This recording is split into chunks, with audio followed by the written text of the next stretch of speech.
NIO can beat Tesla and take significant market share from them and also from BYD. And I'll be explaining how they might be able to achieve this and how they might not choose to do it. Now, of course, you heard in the news, Tesla just came out with another price cut. And if you guys didn't know, if you guys not in China, what's happening right now is there's a tough price war for EVs going on. And you're seeing all sorts of cars cutting prices. Tesla's just one of them. And all these other guys, they're all cutting prices. They're making the cars as cheap as possible because right now in a recessionary environment, people are cutting their budget lower and lower. And that just means that people are looking to buy cheaper and cheaper EVs. So in this market, it is very important to adapt. And even in my previous video where the NIO XPR said, NIO has to adapt to survive, this is one of the ways that they could adapt. Now, first I want to look at some of the pricing, all right? This is, of course, Tesla Model 3 here in China, extremely cheap. And then you got some other guys like BYD Han, this is BYD Qing, and then BYD Seal. I mean, all of these vehicles have been selling like hotcakes, nonstop, every single month. You know how many vehicles BYD Han sells? 30,000 per month. The BYD Seal, 15,000 per month. The BYD Qing, 14,000 per month. Just one vehicle model sells more than NIO's combined monthly deliveries. But of course, there's a price difference. Right? They're in different price categories, so it's not fair to compare it. What you're seeing right now is NIO's pricing, especially for the SUVs. All their vehicles cannibalize the sales of the other vehicle, right? They're priced so tightly. So the way to beat Tesla and take a bite out of BYD's heart and steal market share from them is, of course, lowering the price of the ET5. Now, not in the sense of price cuts, but more in the sense of intelligently optimizing certain things to lower the price down. Now, the ET5 starts at 328,000 RMB. For the car itself, this is the lowest spec ET5, which is still very, very expensive, to be honest, considering how the price range that the other guys are selling at. Especially if you choose some options on the ET5, you can get like 2 BYD Qings for one ET5. That's a pretty big discrepancy over there. So of course, if you choose to rent the battery for the ET5, you take away 70,000 RMB. That puts the car at 258,000. It's much cheaper, but that's still more expensive than the other guys. So what NIO's XPR guy suggested, which I think is incredibly smart, is of course to do what Tesla is also doing, which is have the all-wheel drive version and then have a single motor rear-wheel drive version. And that, of course, is the starting entry variant of the Model 3. So if NIO were to take out a motor, let's say take out the front motors and also remove the LiDAR, because to be honest, even though the existing ET5s and ES7s and ET7s all have LiDAR, they're not being used right now. You can't use them because the software is not even out even after 2 years. If you can't even use it, why not just not have it? And that's going to significantly cut the price lower. And yes, you guys are arguing, oh, it's going to be much more difficult to manufacture. The assembly lines got to be adapted and stuff. But do you want to end Tesla? Do you want to beat Tesla? Do you want to take market share from BYD? If you do, then you got to adapt. Single motor, rear wheel drive ET5, and also no LiDAR, because that's just, you can't use it anyway, so why not? Why include it in the first place? You're just making the car more expensive and less accessible to the customers. Take that out, and then every single NIO, like even if you take a delivery of a NIO right now, you get 6 free swaps per month forever. Take that away, right? And not only, first of all, you can lower the price down as well by taking that away, and also this solves NIO's problem with battery swap cash burn, which I've always been worried about and concerned about. Sure, with that entry level single motor ET5, if you want to do battery swap, you can. You got to pay for it instead of having it for free. So all these factors combined, and also some other efficiencies, if you can manage to take the price down by like 60K RMB, so the ET5 single motor version starts off at 260K RMB. Holy smokes, this is a completely new price category. And guys, if you slap on BaaS, right, rent the battery instead of buying it, and this is the thing you guys don't understand. BaaS has more impact the cheaper the price of the car is. So the cheaper the price, the more of an impact renting the battery has.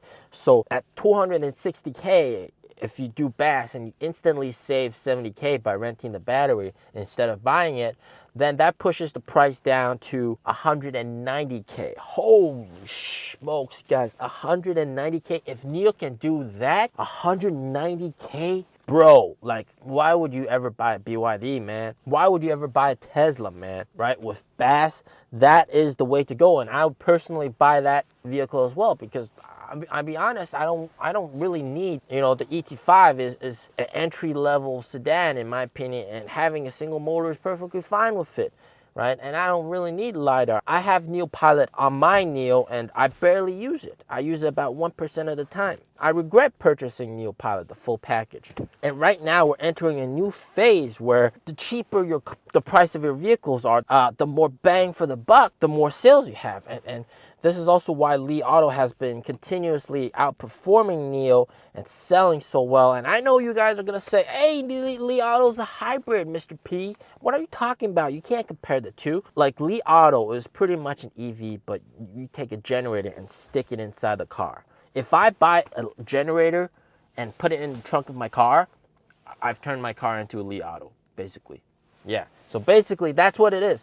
Li Auto is, on paper, you guys call it a hybrid. It's a EREV. And it sounds like I'm defending Li Auto. I'm not being paid by Li Auto. I'm not being paid by anybody. When I had Li Auto L9 for a week, I realized people never drive on gas. You drive on, it's pure electric, basically. You drive it like an EV. There's a 45 kilowatt hour battery pack inside that car. You just drive it, that's enough for daily use. There's no problem. You get a home charger, you charge it at home. You don't even touch the gas. You don't even touch gasoline. It's not the engine powering the wheels, it's electric motors powering the wheels and the battery powering the wheels. There's just a backup generator in case, you got no place to charge. So with that in mind, you guys know that now. Li Auto is just an EV with a generator sticked inside the car. That car has a lot of bang for the buck. You guys all hating on Li Auto. Oh my God, Li Auto. Who would buy Li Auto? It's so stupid. But if you look, Li Auto has a larger market cap than NIO now. They've continuously been able to sell more than NIO. Why? Bang for the buck. $459,000, 6-seater comfortable SUV, luxurious, nice and comfortable, 45 kilowatt hour battery pack, enough for daily use. Heck, that's a great deal, right? The price is there, and that's within most people's budget. You're not gonna get more bang for the buck. So if NIO adapts the same kind of route that we're gonna try to lower our cost of the car as much as possible, go for bang for the buck, and be able to do that, that car will undoubtedly sell like hotcakes. And being in that price category with BAS, 190,000 RMB, holy smokes. Without BAS, 260,000 RMB. They are going to be just taking a ton of market share from Tesla and BYD. And I believe this is the necessary step forward, because what NIO is doing right now, they're just releasing more cars at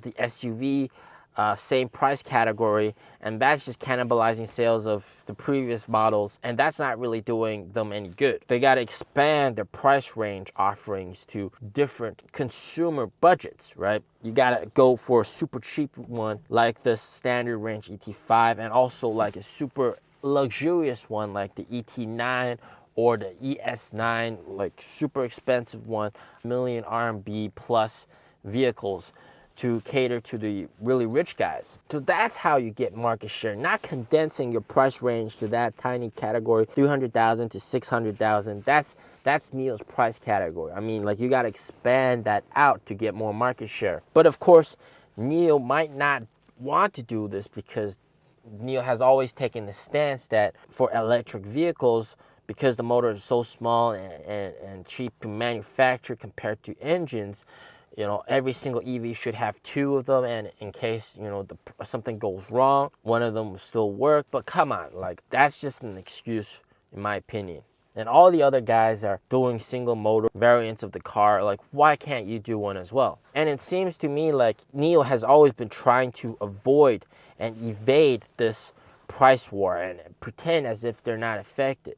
by it. Like when I confronted the NIO manager, and of course he gives me we have lots of good discussions with him, and he has a lot of great information. When I confronted him about how the BMW i3 price cut was like 100k RMB from like 350,000 RMB all the way down to like you can get one for like 240,000 RMB, his response was, it's not even in the same price category anymore. I mean, like, what? Come on, man. It was in the same price category, but it just got discounted down. So NIO has always taken the approach to evade things, evade problems, evade manufacturing problems, evade supply problems, evade competition. Everybody's doing price cut. We're going to stay expensive. They really need to adapt fast. And I fully believe that they are capable of doing a single motor variant of the ET5. And that will completely turn the tide for the company and steal customers away from everybody else. When the ET5 was launched, NIO was price for price in competition with the all-wheel drive version of the Model 3. And it was pretty apparent that even though they were at the same price, the ET5 was better in all aspects. Customers would test drive Model 3, test drive the ET5. They're both dual motor versions. Then they would choose the ET5. But what happened is, of course, Tesla decreased the price to the extent that it's become a no-brainer. Of course, you choose the Model 3 over the ET5 because it's such a big discount. Now, even though we've seen the ET5 sales increased in December, most of these guys were orders from the summer or orders from even before that being delivered now. And also, if you look carefully at the numbers, the ES7 deliveries had a month-over-month decrease. The ET7 deliveries had a month-over-month decrease of over 50%. What does that say about the shifting consumer sentiment and consumer budget? Something to think about. Do you agree with me? Launching a standard single motor version of the ET5 like what Tesla does, I think that will completely kill the competition. Do you think NIO should do it? Let me know in the comments down below. Stay safe, stay healthy. Peace out.